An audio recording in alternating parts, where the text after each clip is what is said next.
कई बार हम सोचते हैं कि इंसान दुनिया में आज के जमाने में इतना स्वार्थी क्यों है। ये जो कलयुग चल रहा है, यहां इंसान इतना मतलबी क्यों होता जा रहा है। क्या कारण है कि इंसान को महत्व अब देना बंद कर दिया है। क्या कारण है कि अब किसी को दिल से किसी से प्यार नहीं होता है। क्या कारण है कि आत्मा से आज लोग जुड़ना नहीं चाहता। पहले के जमाने में लोग आत्मा से जुड़ते थे, मनुष्य को समझते थे, त्याग की भावना अधिक थी। आज नहीं है। आज इंसान त्याग की भावना नहीं जानता है। उसे बस सोचता है कि वो किसी तरह अपना काम साधे, किसी तरह अपना मतलब सीधा करे और फिर चलता बने। हर इंसान यहां एक दूसरे के साथ इसीलिए जुड़ा है कि कहीं ना कहीं उसके साथ रहने से उसको फायदे होंगे। और जो मनुष्य अपने स्वार्थ के लिए किसी आत्मा को रुलाते हैं, चाहे जमाना कैसा भी हो, युग कैसा भी हो, भगवान उसे कभी माफ नहीं करते। रोना तो उसे भी पड़ता है, क्योंकि कर्म का फल तो भोगना ही पड़ता है। कर्म वापस आते हैं इंसान के, हर जगह से आते हैं। अगर आपने किसी के साथ बुरा किया है, किसी को रुलाया है, तो रोना तो उसको भी पड़ेगा जिसने आपको रुलाया है। चाहे प्यार में धोखा देकर रुलाया हो, या किसी का जमीन जायदाद छीन कर रुलाया हो, पैसा छीन कर रुलाया हो, किसी का हक मार कर रुलाया हो। रुलाने के 100 तरीके, या जानबूझकर रुलाया हो। रुलाया जैसे भी हो, रोना तो पड़ेगा ही। हम सोचते हैं कि कभी कभी ईश्वर इतना निर्दयी कैसे हो जाता है। कोई किसी को इतना सताता है, फिर भी ईश्वर उसे क्यों कुछ नहीं करता। ऐसा नहीं होता। हम बस उस घटना को देख रहे होते हैं जो घटना सामने घट रही होती है। हम ये देख रहे होते हैं कि एक इंसान है जो एक गरीब को सता रहा है, एक सीधे साधे इंसान को सता रहा है, एक भोले भाले को सता रहा है। सताते वक्त तो हम देख लेते हैं कि वो सता रहा है, लेकिन उसके बाद का क्लाइमेक्स क्या होता है हम नहीं जानते। उस इंसान के साथ जिसने उसे सताया है, जिसने उसे रुलाया है, उसके साथ क्या हुआ, ईश्वर ने उसके साथ जिंदगी में क्या किया, ये हम कभी नहीं जान पाते। एक इंसान को मैं जानता हूं जो जिंदगी में बहुत अपने आप को तुर्रम खान समझते थे। जिंदगी में वो किसी इंसान को महत्व नहीं देते थे। जिंदगी में हमेशा जिसको मन किया उसको मार दिया, जिसको मन उसको धक्के मार के अपने दर से निकाल दिया।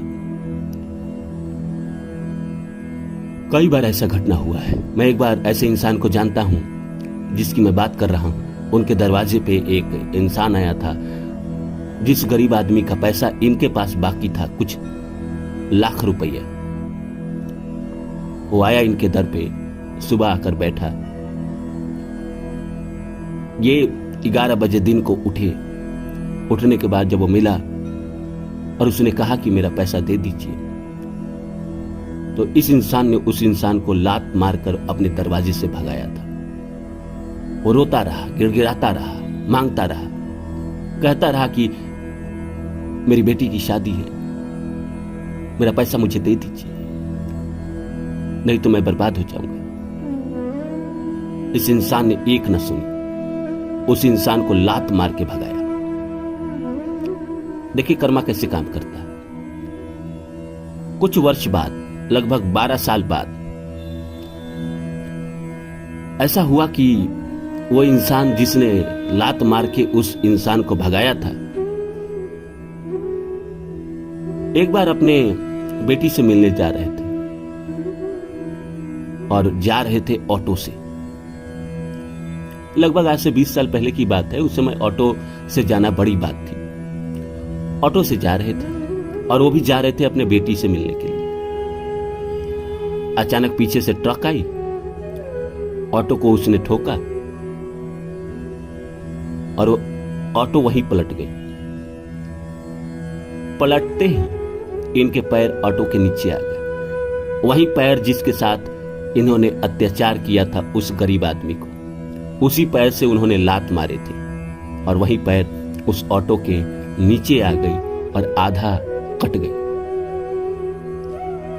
आज वो इंसान एक पैर से चलता है, एक जगह बैठा रहता है, बाथरूम जाने के लिए किसी की सहायता मांगता है। घर में कोई है नहीं जिसकी सहायता से वो बाथरूम जा सके। बाद में बहुत पैसा खर्च करके उसने टेम्परेरी पैर तो लगाया, लेकिन आज भी वो सही से चल नहीं पाते। जिंदगी भर उन्हें अब इसी तरह जीना पड़ेगा। तो ईश्वर कब किसको क्या सजा देते हैं किसी को पता नहीं रहता है। अगर कर्म आपने इस जिंदगी में नहीं पीछे की जिंदगी में किया है और बुरा किया है तो आपको भोगना तो पड़ेगा। आपके जीवन में वापस तो आएगा वो कर्म। इसलिए जिंदगी में जितना हो सके पुण्य करें, जितना हो सके लोगों की मदद करें, जितना हो सके लोगों की सहायता करें, जितनी आपकी सामर्थ्य है उतनी करें। कभी किसी के साथ छल करने की कोशिश न करें। अगर आप गरीब हैं तो बिल्कुल न करें। जिंदगी में कई बार ऐसे मौके आएंगे जब आपको गलत करने का मौका दिया जाएगा, प्रकृति की तरफ से ही दिया जाएगा। उस समय अगर आप गलत कर गए तो प्रकृति आपको छोड़ेगी नहीं, वो तो लेकर ही आई है। ईश्वर कभी कभी निर्दयी भी बन जाते हैं, वो खुद ही पाप करवाते हैं और खुद ही बाद में सजा देते हैं। ये संसार अगर समझने बैठेंगे तो आपको लगेगा कि इंसान सब कुछ ईश्वर की मर्जी से ही कर रहा है, और ईश्वर कभी कभी पाप भी करवाते हैं और बाद में उसको सजा भी देते हैं। कई बार मन में सवाल आता है कि ईश्वर पाप करवाते क्यों हैं? तो बहुत ज्ञानी पंडित है, बहुत पढ़े लिखे इंसान है, वो कहते हैं कि फ्री विल भी कुछ चीज होती है। प्रकृति आपको कर्म करने की आजादी भी देती है। प्रकृति कहती है कि हाँ, ये चीज तुम्हारे साथ होने वाला है, तुम किसी के साथ गलत करने वाले हो, किसी को रुलाने वाले हो, तुम अपने आप को रोक लो। तुम्हारी आत्मा तुम्हें कह रही है कि रोक लो, रोक लो, रोक लो। लेकिन अगर आप नहीं रुकते हैं तो उसका सजा आपको भोगना पड़ता है, और आत्मा को ही भोगना पड़ता है। आत्मा को सब पता होता है क्या गलत है और क्या सही है। आपने किसके साथ गलत किया है और किसके साथ सही किया है, आपके शरीर, आपके मन को पता हो या ना हो, आत्मा को सब पता होती है कि आपने किसके साथ गलत किया। और अंत में रोता कौन है?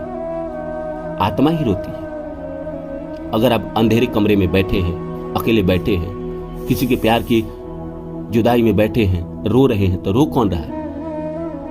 आप ही रो रहे हैं ना, आपकी आत्मा ही रो रही है ना। शरीर को तो, तन को तो बस कष्ट मिल रहे हैं। तन तो परेशानी में है। जब आपको बीमारी होती है तो तन को बीमारी होती है, लेकिन रोता तो आत्मा है। दुखी तो आप मन से हो रहे हैं, तन से हो रहे हैं, लेकिन आत्मा की छटपटाहट होती है।